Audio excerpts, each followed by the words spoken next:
시청자 여러분, 한 주 동안 잘 지내셨죠? 신율입니다. 이해랍니다. 이제 전 학교에 있다 보니까 예. 다음 주면 이제 개강을 합니다. 이 네. 초중고등학교는 개학이라고 얘기를 하죠. 개강을 하는데 아무래도 제가 그 교수 생활을 지금 27년째 하고 있는데요. 아무리 27년을 하더라도 개강 초기엔 너무나 일이 많고 바빠서 굉장히 힘듭니다. 그런데 저희가 오늘 모신 분은 그 누구보다도 현재 바쁘게 열심히 살아가시는 분입니다. 네. 정치권의 가장 큰 이슈를 잡으라면 국민의힘의 전당대회일 텐데요.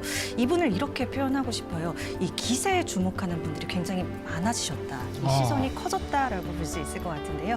국민의힘 당대표 후보입니다. 천하람 후보와 함께합니다. 안녕하십니까? 아이고, 안녕하십니까? 어서 안녕하세요. 오십시오. 반갑습니다. 네, 반갑습니다.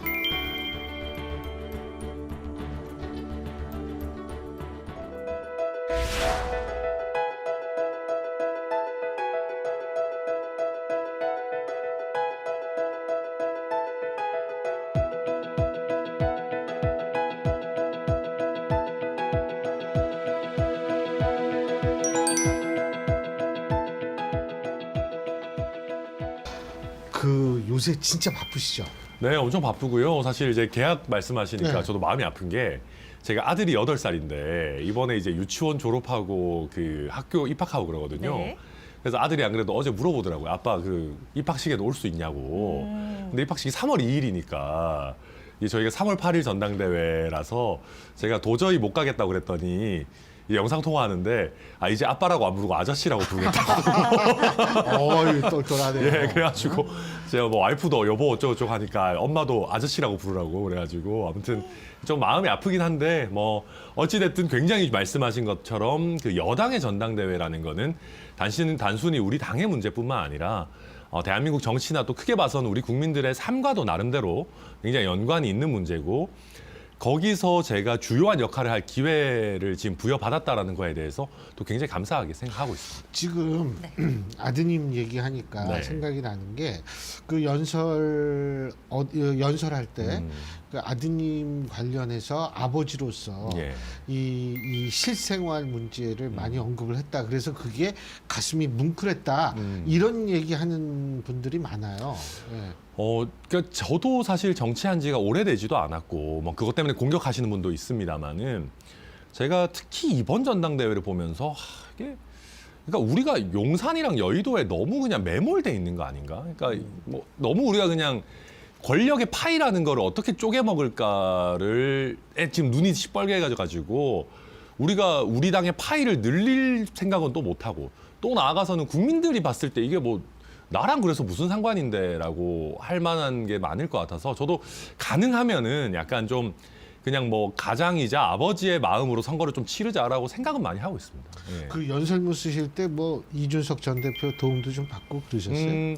쓰는 거는 당연히 제가 쓰는 물론 것이고, 근데 그렇겠죠. 이제 그 예를 들면 아이디어 같은 부분들은 예. 이 대표랑 상의도 하죠. 예. 예. 그래서 이 대표가 번뜩이는 아이디어들이 있기 때문에 저한테 준 것보다는 최고위원들한테 아이디어들을 이렇게 던져주는 것들이 조금 더 많은 것 같기는 한데 뭐 상의하면서 또 저희 천하용인 팀에서 같이 우리 메시지를 이런 식으로 좀 분담하자라고 해가지고 많이 짜는 편입니다. 네. 저는 이 이준석 전 대표 막 아바타다 이런 얘기 많이 나오잖아요. 네. 그거를 개인적으로 어떻게 판단하시는지 좀 궁금하더라고요. 일단 뭐 아바타 얘기 들어가지고 뭐 기분 좋을 사람이 누가 있겠습니까? 근데 이제 여기서 제가 갑자기 또 급발진을 해가지고 뭐 과거의 안철수 후보님처럼 제가 MB 아바타입니까? 이래버리면은 오히려 이게 우스워지는 것이거든요. 요새 아바타 영화 흥행은 잘 됐어요. 그러니까요. 네. 그러니까 이제 보면은 저는 그렇다 봅니다. 저는 이게 급성장하는 정치인이 한 번씩은 해야 되는 성장통이라고 봐요. 그러니까 대중들 입장에서 이해가 잘 안 되시잖아요. 천하람이는 뭔데 이렇게 갑자기 뜨냐? 이 친구는 뭐 하는 친구냐? 라고 할 텐데 그러면 보통 우리 대중들께서 기존에 본인이 아시던 정치인과 연관을 지어서 생각을 하세요. 그게 또 자연스럽고. 그러니까 유승민 전 의원 같은 경우도 처음 등장했을 때는 이회창 퀴즈셨고 이준석 대표도 박근혜 퀴즈, 유승민 퀴즈 하다가 퀴즈가 좀 애매해지니까 유승민 개가 됐다가 전당대회를 기점으로 그냥 이준석이라는 별도의 정치인이 된 것이거든요. 그래서 저도 지금은 대중들께서 이준석 대표가 가깝다고 하니까 이준석 개구나, 뭐 아바타구나 이렇게 생각하시겠지만은 결국 제가 그거를 좀 뛰어넘는 저만의 어떤 방향성이나 매력을 보여드려가지고 저 친구 그 이준석 뭐 가까워서 뜬 줄 알았더니 나름 다 뜨는 이유가 있네. 그렇게 느끼시도록 해야지 이걸 뭐 제가 아바타 아닙니다 이렇게 한다고 되는 문제는 아닌 것 같습니다. 이준석 개라고 말씀하셨는데 이준석 당내 당원들 중에 이준석 전 대표 그의 개파라고 부를 정도의 상당한 수가 있다고 판단하세요? 저는 한 두 가지 정도 나눠서 봐야 될 것인데 원내에는 세력이 사실 거의 없습니다. 저는 그게 이준석 대표의 아쉬운 점 중에 하나죠. 원내 본인의 세력을 제대로 구축하지 못했다라는 거. 오히려 유승민계라고 불리던 분들도 그 권력의 압력에 굴해가지고 사실은 약간 주류 쪽으로 많이 가셨죠. 그래서 원내 세력이 있냐라고 하면 저는 그거는 매우 소수다라고 보고요. 근데 원외까지 포함해서 정치인 중에 나름대로의 세력이 있냐면 개혁 세력이 있긴 있습니다. 뭐 천하용인을 비롯해가지고 나는 국대다 출신으로 해서 좀 들어오셨던 분들이나 아니면 당에서 좀 개혁의 길을 가겠다고 하는 분들이 있어요. 많진 않지만. 있고 당원까지 넓힌다고 하면 저는 원래 같으면 한 20% 내외 정도가 있다고 보고 근데 이번 전당대회는 저는 좀 재밌는 게 윤핵관 분들이 원래 개혁 세력이 아니었던 당원들을 개혁 세력으로 만들어 주셨어요. 그러니까 저는 지금 현재 상황에서 혁신이냐 개혁이냐 아니면 그러니까 혁신 개혁 둘 다 똑같은 거구나.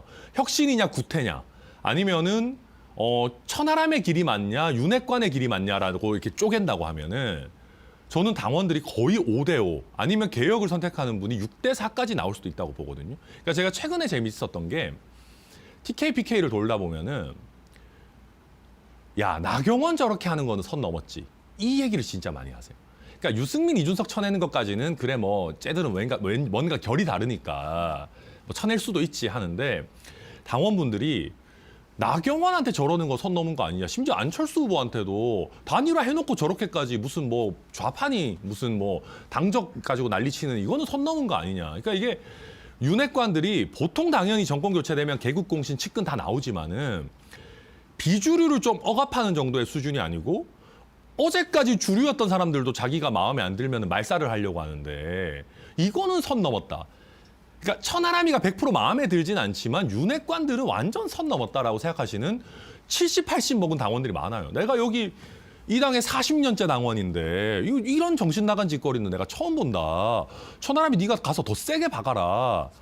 라는 분들이 많거든요. 그래서 원래 한 20% 남짓이던 개혁 세력이라고 하는 우리 당원들이 날이 갈수록 오히려 이 포션이 커지고 있다. 그러다 보니까 지금 천하람, 안철수 표를 합치면은 생각보다 무시하지 못할 만한 당원에서의 이게 어떤 블럭을 형성하고 있다. 뭐 저는 그렇게 봅니다. 그러면 천안연대 하시는 겁니까? 저희가 이제 결선이 있기 때문에 다 끊어서 말씀드리면 연대는 안 할 겁니다. 연대는 안 한다. 네. 그러니까 연대를 할 생각은 없고 결선에서 이기는 쪽이 올라가면 됩니다. 그렇잖아요. 뭐 굳이 단일화할 필요 없죠. 다만 이슈별로 전략적 제휴는 할 겁니다. 그러니까 예컨대 이태원에 제가 같이 가자고 제안을 드렸는데 네. 이런 거는 충분히 같이 할 수 있는 겁니다. 필요도 있고 명분도 있고 저희가 둘 중에 누가 올라가더라도 어찌됐든 파이를 키워야 되는 상황이기 때문에 같이 어느 정도의 전략적 제휴를 통해서 시너지를 내자. 그러고 나서 이기는 사람이 이기면 된다. 저는 그런 것이고 인위적인 연대는 아니지만은 스파성으로 제휴들을 한다면은 저는 좀 재밌는 장면들이 많이 나오지 않을까 뭐 그렇게 생각합니다. 근데 결선에 뭐 천하람 후보가 올라갈 수도 있고 안철수 네. 후보가 올라갈 수도 있는데 두 분 중에 한 사람이 결선 투표가 있다라는 가정 네. 첫째, 둘째는 두 분 중에 한 사람이 올라갔다라고 가정을 했을 때는 나머지 다른 분이 그분을 전폭적으로 지원해 줄 거라고 보십니까? 저는 그거는 후보 간의 문제라기보다는 지지층의 문제라고 봅니다. 그러니까 일단 저는 이게 약간 답정너이기 때문에 그렇지만은 안철수 후보가 결선에서 이기면은 재미없을 것 같아요. 그러니까 2등 그 경쟁에서 네. 안철수가 천하람을 꺾는 거는 그 어떤 뉴스도 아닙니다. 그냥 뭐 대선 후보니까 원래 대선 후보급이니까 그냥 뭐 무난한 결과. 근데 어차피 올라가봐서 김기현 후보한테 질 것 같은데? 약간 이런 느낌을 주는 결과고. 근데 천하람이 올라간다라고 하면 이거 완전히 다른 얘기거든요. 안철수 후보 개인에게는 뼈 아프겠지만 영선에 아직 30대의 원외 인사가 대선 후보급을 꺾고 올라간다? 야, 국민의힘 당원들 진짜 대단하다. 이 정도로 개혁에 대한 열망이 크냐? 라고 해가지고 지금은 제가 봤을 때 천하람의 돌풍이라는 게 선풍기 2단 수준인데 그렇게 되면 선풍기 3단이 돼가지고 완전히 강풍이 될 겁니다. 그러면은 저는 윤심이라는 것이 결국은 민심, 천심에 완전히 압도당하는 결과가 그때는 나올 거라고 보고 그쯤 되면은 안철수 후보 지지자분들도 저한테 힘을 실어주시기가 자연스러운 상황이 된다. 근데 반대로 천하람 지지자가 안철수 지지자가 될까? 저는 좀 냉소적으로 봅니다. 왜 그러냐면은 김기현, 안철수 차이가 없어요. 왜 그러냐면 두 분 다 윤심 호소 후보입니다. 차이는 뭐냐 하면 김기현 후보는 성공했고 안철수 후보는 실패했다는 것밖에 없어요. 근데 저는 선명하게 지금 윤핵관 판으로 가서는 안 되고 이거 지금 이런 식으로 전력 줄 세우기 하면 안 된다라고 굉장히 세게 치는 후보거든요.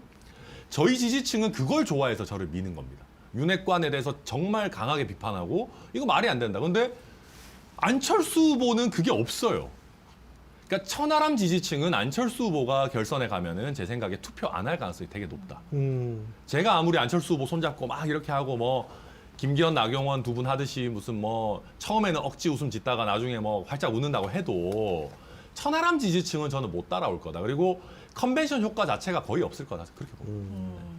그런데 이 당대표가 되신다고 해도 어쨌든 이제 최고위원 구성이 친윤계 위원들이 있을 수밖에 네. 없겠죠. 지금 수적으로 그렇기도 하고요. 또 대통령실도 굉장히 이 목소리를 내고 있는 상황이니까 만약에 이쪽과 엇박자를 내면 상당히 시끄러울 수도 있겠다는 생각이 들어요. 그래서 이 부분을 어떻게 헤쳐나가실 건지도 궁금해지는데요. 그래서 많은 분들이 사실 그 질문이 숨겨져 있는 게 편하게 물어보셔도 돼요. 이준석 대표 때처럼 시끄러울 거냐 사실 그거잖아요. 핵심이. 그러니까 뭐 아유, 너무 정당하게. 예. 아니 근데 이제 뭐 저는 그렇게 봅니다.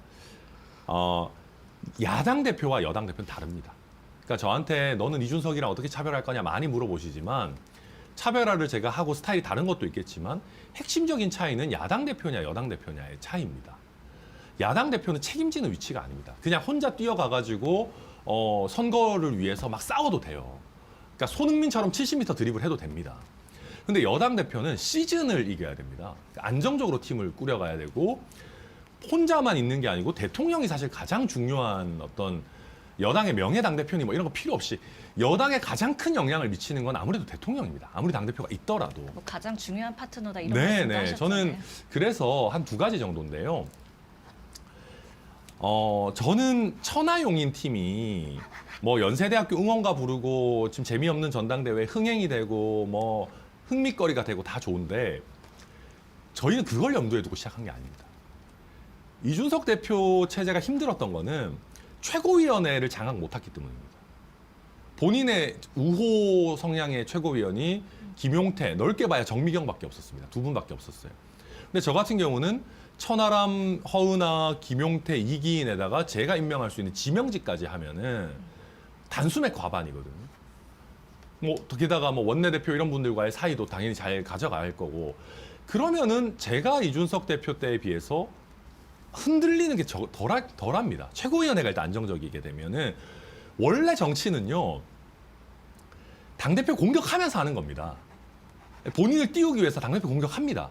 근데 그때 이준석 대표는 그 우호 지분이 적으니까 자기가 공격력으로 다 돌파를 했었어야 됐고 저 같은 경우는 조금 안정적으로 뭐 공격 들어와도 좀 웃어 넘길 수 있는 부분이니까 그게 굉장히 달라지는 부분이 될 겁니다. 웃어 못 넘겼다. 예. 네. 이준석 전 대표가. 그러니까 그럴 수 있는 여유가 예. 사실 없었죠.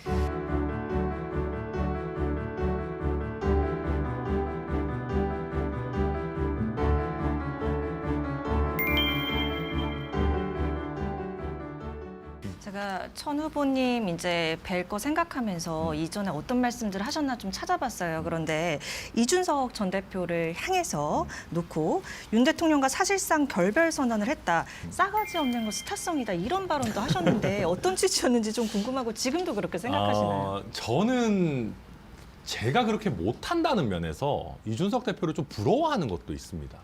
사실 저는 이준석 대표가 뭐 전장현이랑 싸우고 여가부 폐지에 대해서 굉장히 세게 목소리 내고 그런 거 하면서 처음에는 저렇게까지 할 필요가 있나? 그러니까 약간 이미지 깎아먹는 거 아닌가? 왜냐하면 약간 건드려서 뭐 좀 공격이 들어오기 좋은 이슈들이잖아요. 근데 어찌 보면 남들이 보신주의 영역에 머물러가지고 제대로 목소리 못 낼 때 내 이미지 좀 깎여도 상관없다. 나는 그냥 내가 원하는 그리고 유권자들이 분명히 그런 목소리를 내주기를 바라는 부분이 있다면은 내가 동의하면 내겠다라고 하는 게 어떻게 보면 싸가지 없는 거지만 저는 우리 정치에 그런 사람이 좀 더 많아졌으면 좋겠다는 생각도 해요. 그냥 사람들끼리 온라인에서 키보드로 싸우게 하지 말고 정치인들이 조금 더 수준 높은 토론을 하는 게 우리의 책무가 아닌가. 그런 면에서 말씀을 드렸던 것이고 다만 대통령과의 관계는 저는 지금도 굉장히 불편한 사이라는 거 인정합니다. 그렇지만 그래서 대통령께서 저에 대해서 일부 우려를 가질 수 있다는 것도 이해하지만은 그럼에도 불구하고 저는 그렇기 때문에 더더욱 여당 대표로서 대통령과의 개인적인 친분 이런 걸 넘어서 가지고 서로 지속 가능하고 예측 가능한 관계를 탄탄하게 가져가야겠다. 그런 어떤 책임감을 많이 갖고 있습니다. 지금 말씀하신 것 중에서 대통령은 1호 당원이기 때문에 아무래도 중요하다라고 말씀하셨는데 요새 얘기가 나오는 것 중에서 당정 일체냐 당정 분리냐 이런 얘기들이 많이 나와요. 그런데 사실 즉 개인적으로 생각해 보면 과거 우리나라 정치사에서 당정 분리가 된 적이 있었냐 하면 사실 없었다고 저는 생각하거든요. 저도 동감합니다. 그러면은 마치 미국에서 로비를 인정했듯이, 예? 로비를 인정했듯이 이게 일체가 안 되면서 그러니까 분리가 안 되면서 자꾸 분리 얘기만 하면서 얘기하는 거 이거 좀 이게 너무 현실과 동떨어진 거 아닌가 생각하는데 어떻게 보세요? 저도 교수님 말씀에 굉장히 동의하고 저는 일단은 대통령이 무슨 선거운동을 하면 안 된다라는 것부터가 말이 안 된다고 생각합니다. 과거에 노무현 전 대통령 탄핵 때도 그 이상한 게 문제가 됐었지 않습니까? 애초에 그게 문제가 될 필요가 없는 겁니다. 그러니까 대통령은 선거운동 할 수 있죠. 네. 대통령은 궁극의 정치인이고 어떤 명분이더라도 여당과 뗄래야 뗄 수 없는 사이입니다. 그래서 여당을 지원하면 안 된다라는 거는 저는 눈 가리고 아웅이라고 생각하고 그런 말도 안 되는 규제 없애야 된다고 봅니다. 그리고 대통령이 당의 운영이라든지 당의 어떤 공천에 있어서도 저는 의견 내실 수 있다고 생각합니다. 아니 여당이고 내가 같이 좀 합을 맞춰서 여의도에서 일했으면 좋겠다는 사람 왜 의견을 못 냅니까? 그래서 저도 오히려 그런 부분 있으면 적극적으로 제가 돕겠다라는 것이고 다만 우리 좀 그런 거 구질구질하게 막판에 낙하산으로 찍어 내리고 이런 거는 좀 하지 말자. 그러니까 대통령이 원하는 분들 있으면 미리부터 필드에서 뛰게 도와드리고 우리가 또 공정과 상식이 못 오니까 그렇게 해가지고 그분들이 적절한 프로세스를 통해서 들어오시도록 해야지 권력 좌표 공천 느낌 나면은 이거 총선 망하고 공천 파동 나거든요. 그래서 그거를 하지 말자라는 걸 저는 말씀드리는 것이고 대통령의 의지를 무시하거나 대통령의 당과의 어떤 적절한 의사소통을 하지 말자는 건 아닙니다. 그러니까 지금 저는 당정 일체냐 당정 분리냐 논의가 너무 유치하다고 생각하는 것이요.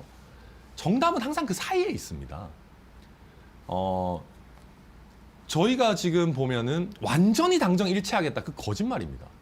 총선을 앞두고 있는 당대표가 대통령의 모든 의견에 다 동의하거나 대통령이 그럼 극단적으로 내 사람 100명 공천해 주십시오 하면 그거 다 들어줄 수 있습니까? 그러니까 100% 대통령이 뜻대로 하는 거 불가능하고 반대로 당정 분리를 얘기한 사람들도 대통령 의견 저희 하나도 안 듣겠습니다는 말도 안 됩니다. 제가 말씀드리는 거는 건전한 당정의 관계는 대통령 의견이 한 80% 언저리에서 반영되는 게 저는 그게 건강한 당정 관계다라고 봅니다. 그렇죠.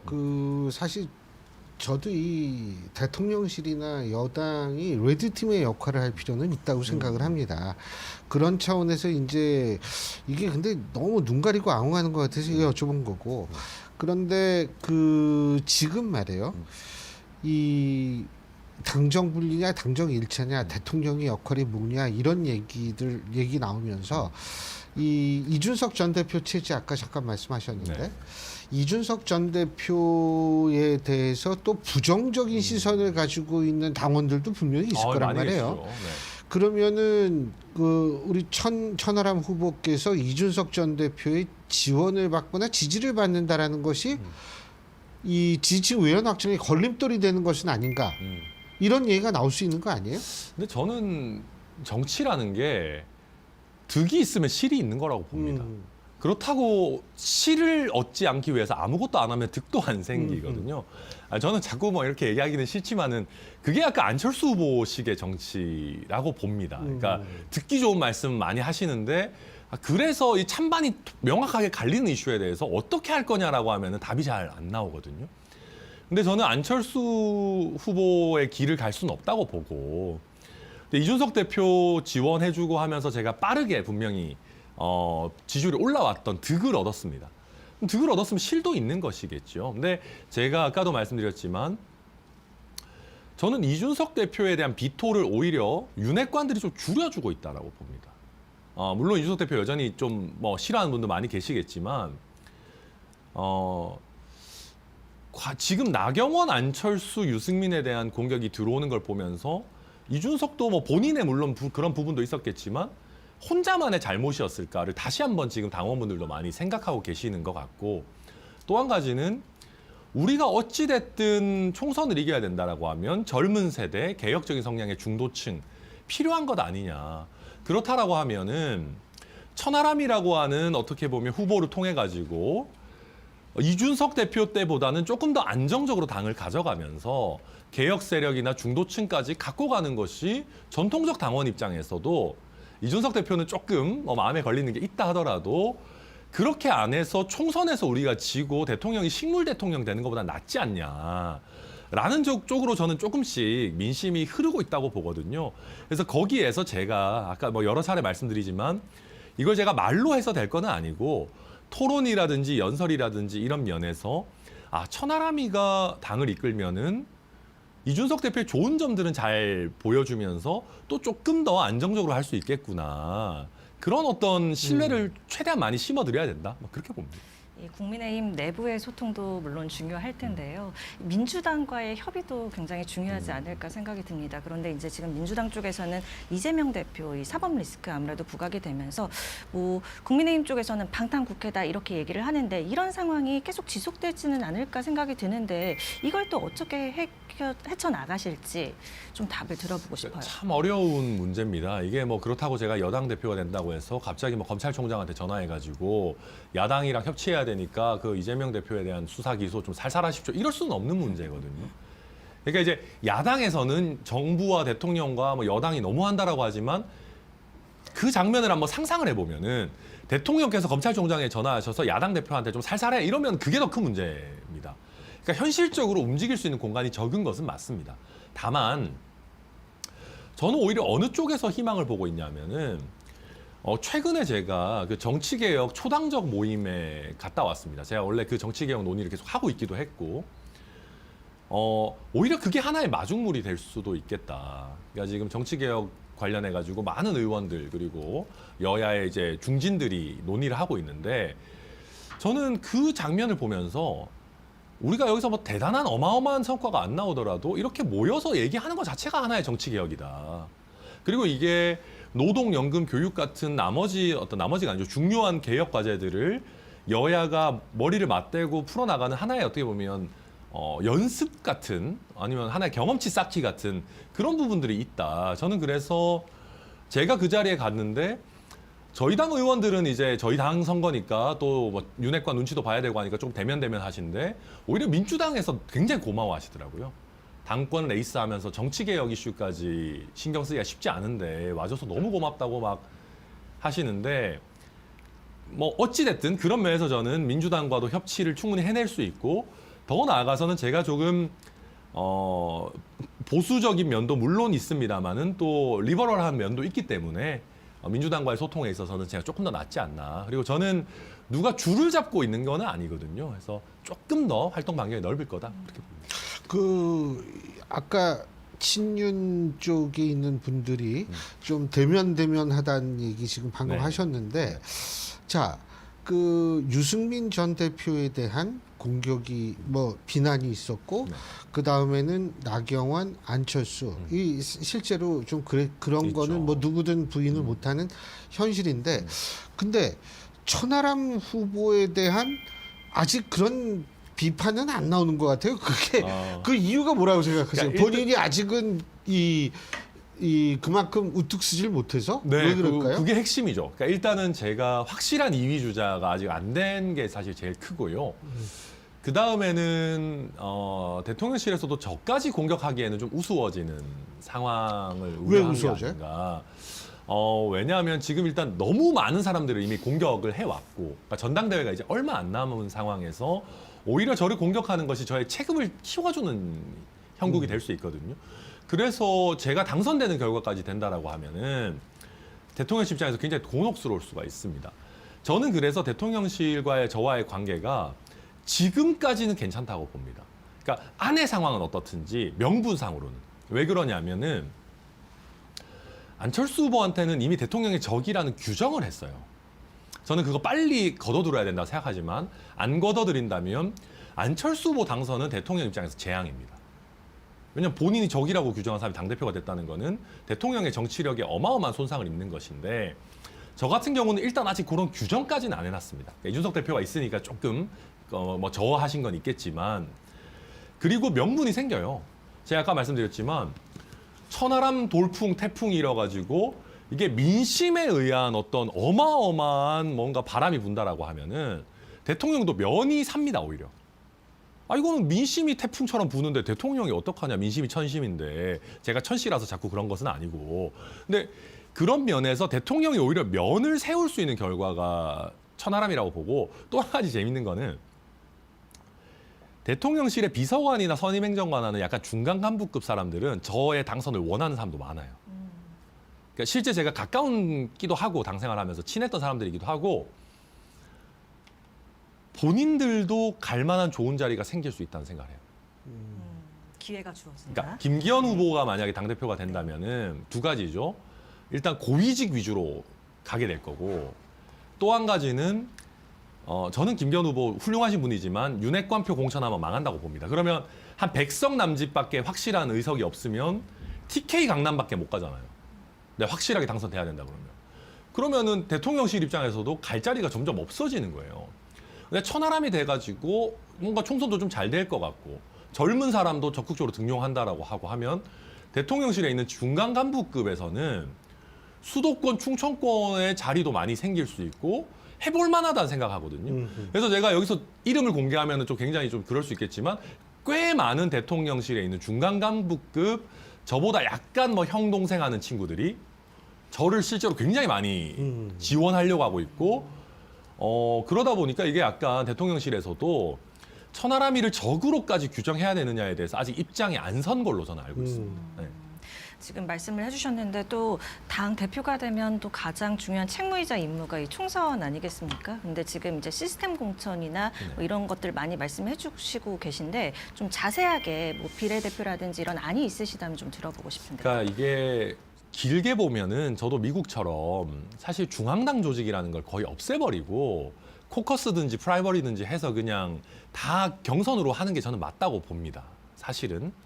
근데 문제는 우리나라의 지금 상황에서 그냥 상향식 공천을 100%를 해버리면 기득권자들의 잔치가 될 수가 있습니다. 조직 갖고 있는 사람, 당원 많이 모아놓은 사람들의 잔치가 될 수 있어서 저도 원칙적으로는 거의 가능하면 상향식으로 할 겁니다. 근데 특히 이제 국민적으로 밉상, 비공감, 그러니까 어떤 비호감인 분들은 국회의원 중간 평가를 통해 가지고 의정 활동의 성실성과 어떤 지역구, 전국 단위 만족도를 가지고 좀 평가를 잘라낼 사람 좀 잘라내야 된다.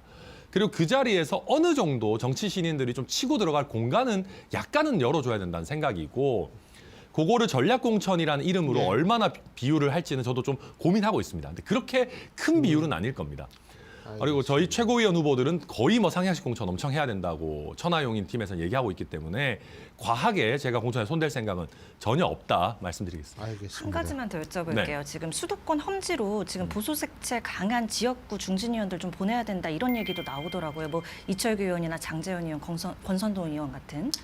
이 부분에 대해서는 어떻게 근데 생각하세요? 저는 그거 좀 조심해야 된다 생각하는 게 수도권 험지에서 그분들 좋아할까요? 그러니까 그분들은 중진이시긴 하지만 중도 확장성 없는 분들이거든요. 그러니까 그 받는 지역구민들 입장도 생각을 해봐야 되는 거잖아요. 그냥 그분들한테 나가서 그러면 전사하라는 얘기밖에 안 되는 건데 그럴 바에 차라리 그냥 명예롭게 퇴진시키는 게 낫지. 이상한 명분 만들어가지고 저는 이상하게 그분들이 어울리지도 않는 지역에 꽂는 게 그게 과연 맞나.